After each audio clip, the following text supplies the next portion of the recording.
pouches. Now, before we look at the perineal pouches, we need to be familiar with the boundaries of the perineum. Now, on the screen at the moment is the image of the bony pelvis and the pelvic diaphragm. So here we have puborectalis, pubococcygeus and ischio-coccygeus that make levator ani. Here we have coccygeus and here we have piriformis. Notice how the muscles of levator ani converge in the midline, and there's those two defects, the urogenital hiatus and the anal hiatus, that allows the urethra, vagina and rectum/anus to pass through the perineal diaphragm, leave the pelvis and enter the perineum.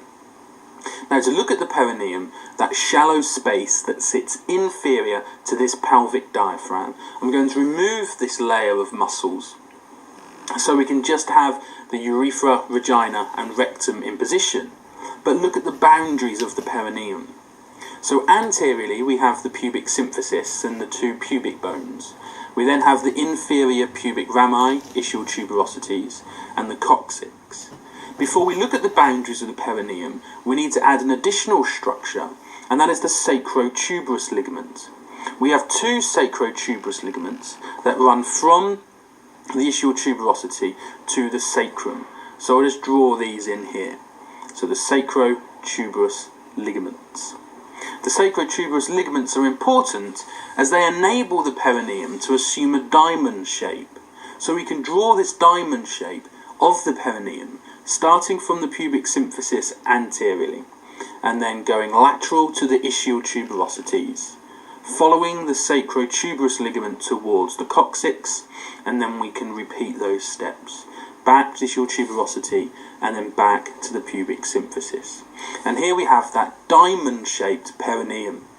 Passing through from the pelvis to the perineum is the urethra, vagina in the female, and the rectum. We can further divide this perineum into two triangles by drawing a transverse or horizontal line between the two ischial tuberosities. And here we can now see we have an anterior urogenital triangle. Urogenital triangle as it contains both the urethra and the vagina, and also an anal triangle as it obviously contains the anus.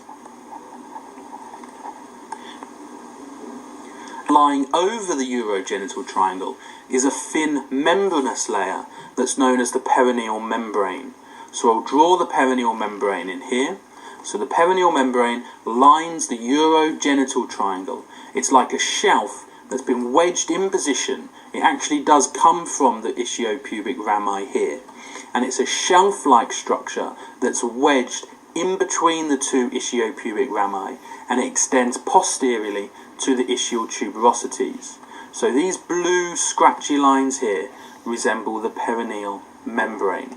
Importantly, this perineal membrane does not exist over the anal triangle. So in order to appreciate the perineal pouches, we need to be familiar with the location of the perineal membrane in a coronal section. Because lying superior to the perineal membrane is the deep perineal pouch, and lying inferior to the perineal membrane is the superficial perineal pouch.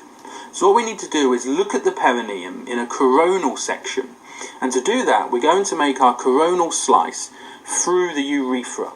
So if we start by having our slice going through the superior pubic rami here, then the obturator foramen, inferior pubic rami, we then go across the urogenital triangle through the region of the urethra to then go back across inferior pubic rami, obturator foramen and superior pubic rami. So this is our coronal plane that we're going to have a look at.